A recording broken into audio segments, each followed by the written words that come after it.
Also, I want to say a special thank you to every single one of you for being here, and so many elected officials that have already been introduced, others that we may have skipped. I think Brandon Beach, Senator Beach is here. Also Sheriff Steverson from Telfair County is here. We appreciate him too. And also my good friend Dr. Richard Lee. I appreciate you so much giving the prayer and all the support and counsel and the man that you are. Such a strong man of faith that has really been a great mentor to me, and I appreciate all that you're doing. Nita and I have been traveling all over the state, and today has been a real fun day. It's been fun because I've got to be with my good friend Lieutenant Colonel Oliver North, and this man is a real patriot. I'm telling you, he is a patriot.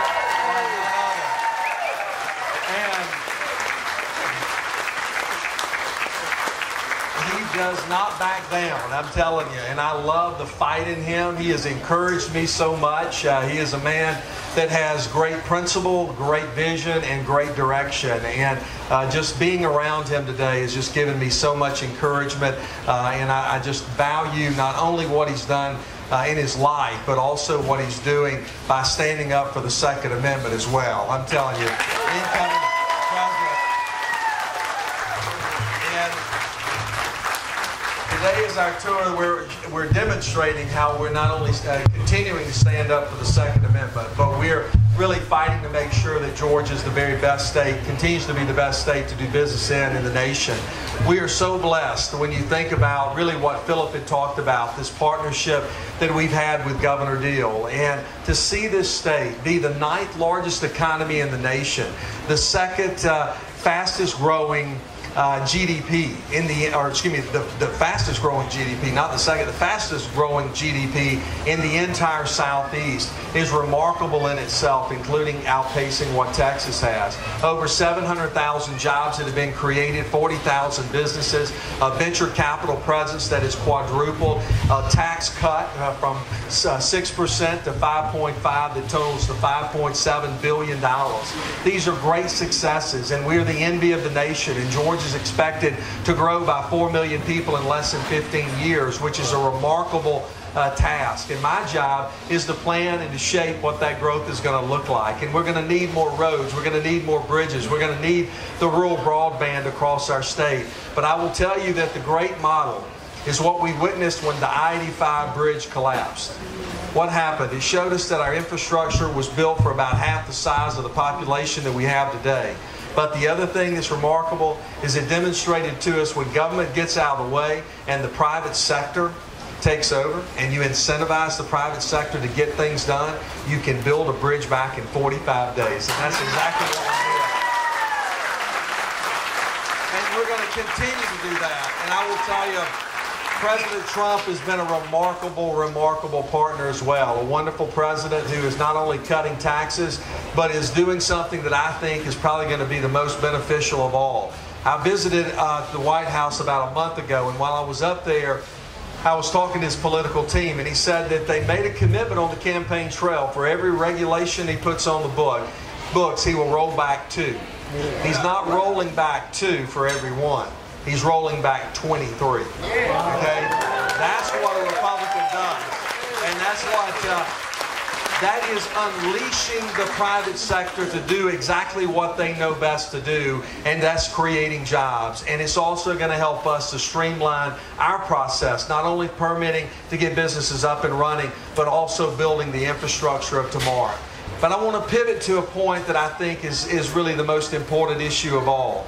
And that is that sadly enough in our state, our labor participation rate is really at an all-time low. And that is true even at the national level as well.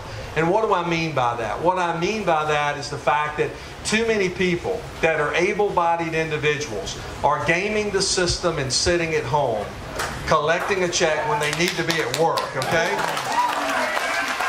And I'm going to tell you, as Casey Cagle is the next governor, we're not only going to have drug testing in place, we're going to have a work requirement in place as well to get these people off the sofa and back at the job.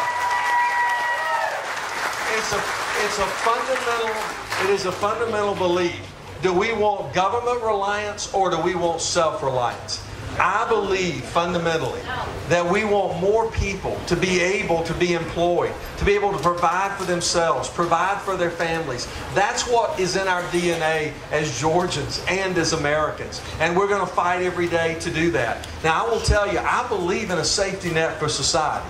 But I do not believe that that safety net needs to become a hammock for people to rest in, okay? I believe it needs to be a springboard that lifts people up, that gives them an opportunity to experience what the American dream is all about. And we're going to give more adult retraining opportunities for kids, or for adults to be able to get into the marketplace. But we're also going to be focused like a laser on our K-12 education. And the charter system that I implemented in 2007. Today, we have 30% of our kids a part of that educational system, and it is outperforming every other system in the state. But also creation of the College and Career Academy, where we have 46 of those today. A high school and a technical college partnering together to teach kids on a technical path of learning. We're no longer going to have an educational system that is a one-size-fits-all, that is designed to send every kid off to get a liberal arts degree, because that's only representative of 25% of the marketplace. We got to focus on the other 75% as well, right? And that means we need, yeah, absolutely, yes. And so we're going to celebrate all forms of work, because all jobs that are being done is adding value to society.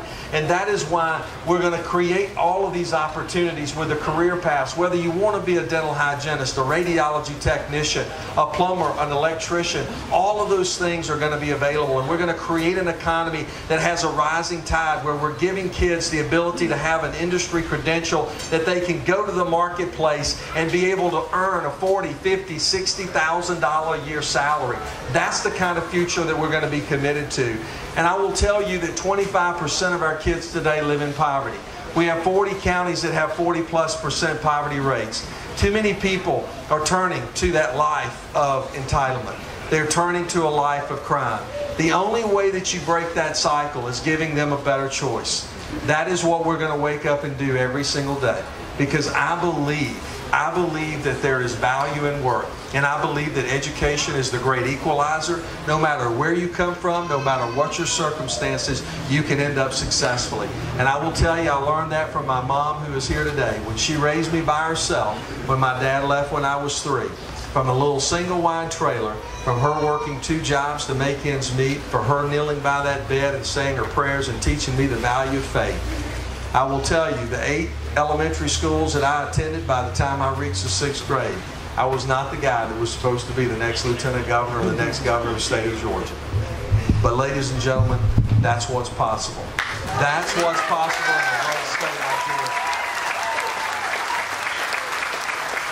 And I am so proud that it happened right here in Hall County as well.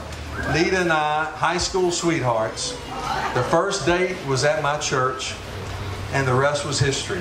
And now we have 3 wonderful boys, 2 daughter-in-laws, and 3 precious grandbabies. And our oldest grandbaby, Miss Everett Grace, is right here. Y'all give Everett Grace a round of applause. I'm putting her on the spot. That's not good. You're never supposed to do that. But Nita's been by our side, and she's actually done just a wonderful job, and we're so thankful. It's hot, and I've spoken too long. I want to bring up now another really, really good friend of mine that's going to introduce Lieutenant Colonel Oliver North, and that is Carolyn Meadows. Carolyn Meadows is the current president of the NRA, and she has done a wonderful, wonderful job of defending our Second Amendment rights, and we will continue to have that great relationship with her. She's going to be passing the torch off, but she is a wonderful person who's done great work. She hails from Cobb County. Y'all please give a warm welcome to NRA President Carolyn Meadows.